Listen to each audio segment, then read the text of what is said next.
Hey guys, Plain and Simple Man here, and today I want to talk to you guys about the Star Wars Battlefront beta that came out last week. But before I get into that, I want to tell you guys that I was never really a fan of the Star Wars trilogy, or well, now there's 6 movies, but I was around during the 70s when the movies first came out, you know, Empire Strikes Back, Return of the Jedi, whatever. I went and saw the movies, they were okay. And then I saw the 3 that came later on, I think back in the 90s, early 2000s sometime. Yeah, again, okay. So when Star Wars Battlefront started to kind of hit the airwaves and get all over social media a few months ago, I was kind of reluctant to even give it a shot because I'm not a big fan of the movies, right? So anyway, my sons, both of them said, you know, hey Dad, you know, we want to download the beta. I said, all right, go ahead, download the beta. And yeah, try it out. And so one day my youngest son was playing it. And one thing I noticed about the game is the graphics. Now, I know a lot of you are probably thinking, well, you know, it's not 1080p on the consoles and this and that and the other, but I don't want to talk about the whole resolution thing. To me, it's kind of getting old. All I can tell you guys is that my eyes don't have any numbers in front of them. I don't see 1080p, I don't see 720p, I don't see 450p or 920p. I don't see any kind of P. All I see is the graphics in front of me, and they look great on the Xbox One. They look great on the PlayStation 4, okay? I got a pretty good TV, got a pretty good refresh rate. They look good, so I don't care about the resolution. So yeah, graphics look really good, and it sparked my interest to give the game a try. The mechanic, when I started playing and I started giving it a whirl, the mechanics to me were pretty similar to Battlefield, and you know, if any of you guys played Battlefield, really similar. A lot of first-person shooter games in general are pretty similar with the mechanics, but I really liked the mechanics of the game. It felt like a first-person shooter, and that was really cool. And so what the game gave us, it gave us 2 different kinds of game plays or game styles or types of things that we can do. One of them was Walker Assault, and then the other one I believe was Drop Zone. Don't quote me on that. I think it was Drop Zone. Now Drop Zone was kind of cool because if you're used to playing Hardpoint or you're used to playing Domination in Call of Duty, it was basically kind of the same thing. They had these pods that they would drop off certain parts of the map. Your team had to go basically capture the pods, hold the pods, and defend the pods, similar to, again, Hardpoint and Domination. It was really, really cool. And then whatever map that was really cool. It looks really good.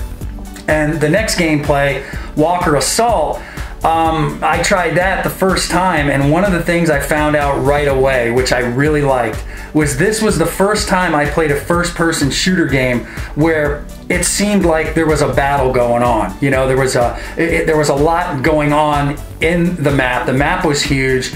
It wasn't just your typical run and gun like Call of Duty. Completely different games, hard to compare. It wasn't like Titanfall. It wasn't even like Battlefield. It was literally like you were out on the battlefield. Because Battlefield, although it tries to mimic real combat, to me, there's still that fun factor and the game aspect of playing Battlefield. And of course, we know that Battlefront's also a game. I'm not saying it's not. I'm just saying that this is the first time I played a first-person shooter beta or game that it actually felt like a battle. It went on for a long time. It was just a lot going on. You had the trenches and stuff in the snow. It felt like combat. It was really, really cool. And I like those little blue power-up things that come up periodically across the map. Each of them have different things. Sometimes when you pick one up, you can get in an AT, you can get an X-Wing fighter, you can get this, it's like this grenade that it's got a massive kill radius. I actually killed myself a couple times with it, so I know. It's got those little 2-legged, sort of, I don't know what they're called, but they're like the giant AT-ATs, but a little smaller with the 2 legs. Those things are pretty cool.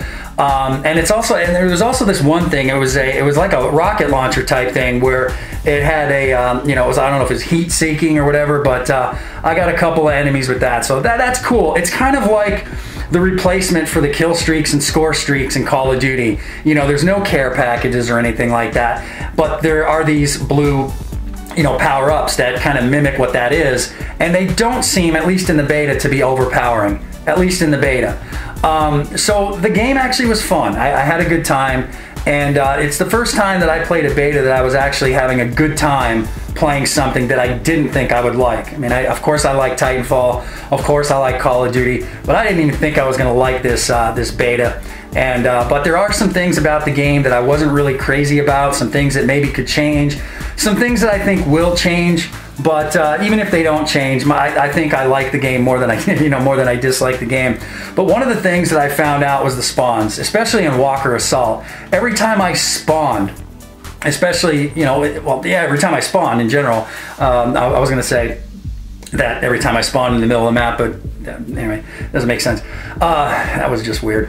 Every time I spawned, it seemed like it was somebody behind me that was going to kill me, and it happened a lot. I get killed, I'd spawn, and bam, I'm dead. And it happened quite a few times. It was pretty frustrating, but again, it's the beta. It wasn't that big of a deal.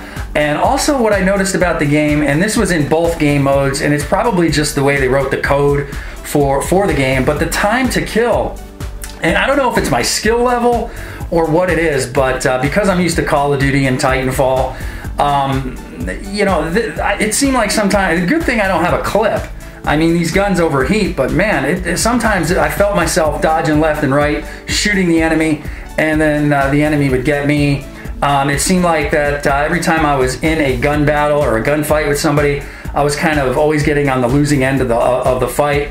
Could have been a whole different thing, reason as to why that is. Maybe it's my skill level. I don't know. That was a little frustrating, but it's something that I can learn over time and get better. The other thing is one of the power-ups you get in the game is you get a chance to fly the X-Wing fighter. And I found flying these things really cumbersome. I had a hard time flying them. I don't know if you can change the controller in the options menu for your flying, because I think when you pull up, you go down, or when you push down, it wasn't your typical, to me, it just wasn't comfortable. I kept crashing, but again, it wasn't that big of a deal. I really did like the beta overall, seriously. I thought it was really well made. Couple little tweaks here and there can be made, but that's okay. It's not a big deal. Anyway, guys, what did you guys think of the beta? And did the beta convince you guys to possibly go out and maybe put a pre-order in? Are you guys going to get the game? What did you guys think? How did it compare to other first-person shooter games? Let me know in the comment section down below, guys. And as always, please remember to like, definitely subscribe, and obviously, I just said, comment. We will see you guys next time on Plain and Simple Man, and I'm out of here.